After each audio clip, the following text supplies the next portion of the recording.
मेरे 9th 10th के students, आज हम आपको सॉल्ट का फॉर्मूला लिखना सिखाएंगे।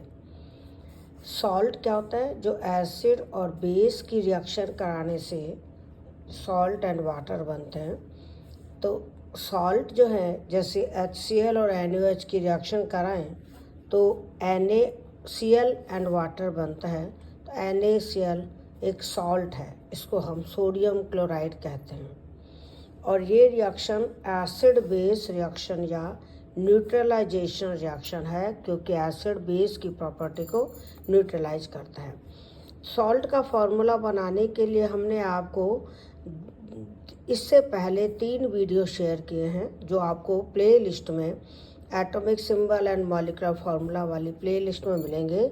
एक तो हमने आपको पॉजिटिव रेडिकल का दिया था और 2 वीडियो नेगेटिव रेडिकल के दिए हैं। तो जैसे ये एक सॉल्ट है तो इसमें एक पार्ट पॉजिटिव होता है और एक नेगेटिव। पॉजिटिव पार्ट बेस से मिलता है, इसीलिए इसको बेसिक रेडिकल कहते हैं। और negative part Cl ion acid से मिलता है, इसीलिए इसको हम एसिडिक रेडिकल कहते हैं। और ये NaCl का नाम टेबल सॉल्ट भी है, रॉक सॉल्ट भी है। ये क्वेश्चन पूछा जाता है। तो सोडियम क्लोराइड में सोडियम आयन पॉजिटिव रेडिकल है, क्लोराइड नेगेटिव रेडिकल है। दोनों को मिलाते हैं तो NaCl बन गया। कैल्शियम सल्फेट में पॉजिटिव पार्ट है कैल्शियम +2, नेगेटिव पार्ट है सल्फेट -2। लेड सल्फेट में पॉजिटिव पार्ट है Pb+2, नेगेटिव पार्ट है SO4 -2। जब दोनों की वैलेंसी बराबर होती है तो केवल हम इन दोनों को पास पास लिख देते हैं और हमारा फॉर्मूला बन जाता है। जैसे कैल्शियम सल्फेट का फॉर्मूला है CaSO4, लेड सल्फेट का है PbSO4, सोडियम क्लोराइड का है NaCl। लेकिन अगर अलग अलग वैलेंसी हो तो हम कैसे बनाएंगे, वो भी हम आज आपको सिखाएंगे। अमोनियम क्लोराइड का फॉर्मूला बनाना हो तो अमोनियम आयन होता है NH4+1, क्लोराइड आयन होता है Cl-1, दोनों को मिला दो। सोडियम फॉस्फेट का बनाना हो, सोडियम होता है Na+1, फॉस्फेट होता है PO4-3, दोनों को मिलाओ तो ये 3 वैलेंसी यहाँ लगा दो, 1 यहाँ लगा दो। 1 को हम लगाते नहीं हैं, तो ये फॉर्मूला बन गया Na3PO4। एल्युमिनियम क्लोराइड में एल्युमिनियम आयन होता है Al+3, क्लोराइड आयन होता है Cl-1, दोनों को मिलाओ तो ये 3 यहाँ लग जाएगा। कैल्शियम फॉस्फेट में कैल्शियम आयन होता है Ca+2, फॉस्फेट आयन होता है PO4-3, दोनों को मिलाओ तो ये 3 तो यहाँ लग जाएगा, कैल्शियम के साथ 2 यहाँ लग जाएगा। ध्यान देना, या ब्रैकेट लगाकर 2 लगाना। अगर आपने ये ब्रैकेट नहीं लगाया तो ये 42 बन जाएगा, इसीलिए ये 2 वैलेंसी यहाँ ब्रैकेट लगा के लगाएंगे और 3 यहाँ। यानी अगर कोई पॉलीएटॉमिक मतलब एक से ज़्यादा एटम का कोई रेडिकल है तो जो वैलेंसी लगाओगे वो ब्रैकेट लगा के लगेगी। इधर देखिए आप, अमोनियम सल्फेट है तो अमोनियम हो गया NH4+1, ये पॉलीएटॉमिक है। सल्फेट आयन हो गया SO4-2, तो ये जो 2 वैलेंसी वो अमोनियम पर आएगी और ये 1 वैलेंसी इधर जाएगी। तो 1 तो हम लगाते ही नहीं है, ये 2 लगाएंगे तो NH4 चूँकि पॉलीएटॉमिक है, मोर देन 1 एटम से बना है, तो इसका होल ट्वाइस करेंगे, यानी ब्रैकेट लगा के 2 लिखेंगे। इसका मतलब ये हुआ, इसमें नाइट्रोजन के 2 एटम हैं, हाइड्रोजन के 8 एटम हैं, सल्फर का 1 एटम है, ऑक्सीजन के 4 एटम है। तो इस तरह से भी क्वेश्चन पूछे जाते हैं कि हर एलिमेंट के आप नंबर ऑफ एटम बताओ। या अमोनियम आयन 2 है, सल्फेट आयन 1 है।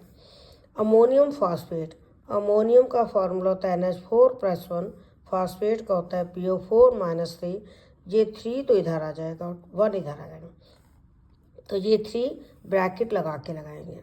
तो अमोनियम फॉस्फेट में नाइट्रोजन के 3 एटम हैं, हाइड्रोजन के 4 3 12 एटम हैं, फास्फोरस का 1 एटम है, ऑक्सीजन के 4 एटम हैं।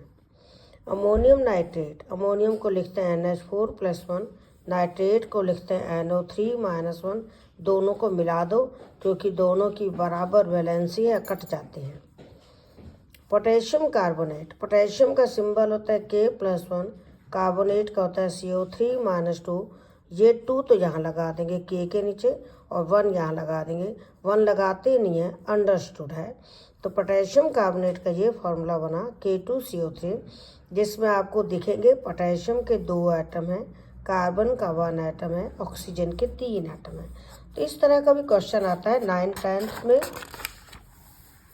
पोटेशियम पर मैग्नेट, पोटेशियम का सिंबल है K+1, पर मैग्नेट का सिंबल है MnO4-1। तो K की भी वैलेंसी 1 है, पर मैग्नेट आयन की भी 1 है, दोनों को मिला दो तो KMnO4 फार्मूला बन जाएगा।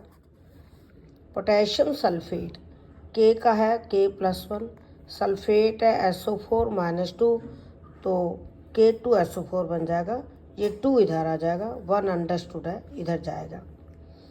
सोडियम कार्बोनेट Na+1 है, कार्बोनेट CO3-2 है, ये 2 वैलेंसी इधर आ जाएगी, 1 इधर जाएगी, तो Na2CO3 फार्मूला बन गया। इस Na2CO3 के साथ अगर डॉट लगेगा 10 वाटर मॉलिक्यूल हो तो उसको हम वॉशिंग सोडा कहते हैं, जो हम पहले आपको बता चुके हैं। बेरियम नाइट्रेट, बेरियम होता है Ba+2, नाइट्रेट होता है NO3-1, तो ये 2 वैलेंसी यहाँ आ जाएगी, तो ये फार्मूला बन गया BaNO3 का होल ट्वाइस। यानी बेरियम नाइट्रेट का अगर एक मॉलिक्यूल है तो उसमें बेरियम 1 एटम है, नाइट्रोजन के 2 एटम हैं, ऑक्सीजन के 6 एटम हैं। बेरियम सल्फेट, बेरियम की वैलेंसी है +2, सल्फेट का है SO4-2, तो ये दोनों को मिला दो तो BaSO4 बन जाएगा। बेरियम सल्फेट, इसका वाइट कलर है, ये इनसॉल्युबल प्रेसिपिटेट रूप में बनता है, इसलिए इसके कई क्वेश्चन तैयार हो जाते हैं। और बेरियम सल्फेट के एक मॉलिक्यूल में बेरियम+2, बेरियम का 1 एटम है, सल्फर का 1 एटम है, ऑक्सीजन के 4 एटम हैं। ऐसे क्वेश्चन भी आ सकते हैं। और बेरियम+2 आयन 1 है, सल्फेट SO4-2 आयन 1 है, ये भी क्वेश्चन आ सकते हैं। तो आपको सॉल्ट में सॉल्ट का फॉर्मूला भी पूछ सकते हैं, सॉल्ट में कौन कौन से आयन्स है ये भी पूछ सकते हैं, सॉल्ट में हर एलिमेंट के कितने कितने एटम है ये भी पूछ सकते हैं। तो इस तरह से आप कई क्वेश्चन बना सकते हो। आप फॉर्मूले बनाने की प्रैक्टिस करो, कोई दिक्कत हो तो हम आपके साथ हैं, हम आपको और फॉर्मूले भी कराएंगे। तो इन फॉर्मूलों की प्रैक्टिस कर लो, जो दिक्कत हो कमेंट में लिखना। All the best, thank you.